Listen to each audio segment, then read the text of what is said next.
Hello everyone and welcome back to my YouTube channel with another informative and useful video. So guys, in this video I'm gonna be showing you how to fix share location unavailable on your iPhone. So guys, if you are facing this problem and you don't know that how can you fix this issue, so guys, in this video I'll show you how can you fix it. So let's start our video without wasting any time. So guys, first of all you have to simply open settings and you have to make sure that your internet connection is working properly, and after this guys you have to make sure that there is no connected VPN on your device. If there is connected VPN, then simply disconnect it, and after this guys open journal and then tap on software update and make sure that you are using the updated version of iOS.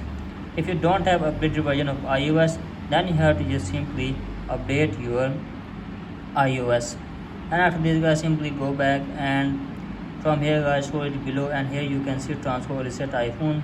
Tap on reset, tap here reset location and privacy, enter your iPhone passcode and reset your location and privacy for one time.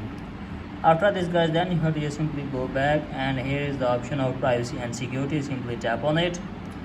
From here guys simply turn on your location services and tap on share my, and from here guys simply turn off and again turn it on. After this guys, then you have to just simply close this, and after that you have to just simply restart your device for one time. So guys, after trying this step, hopefully your problem will be fixed. So that's it for today guys, hope this video helps you. If the video helps you, then please subscribe to my YouTube channel as well. Thank you.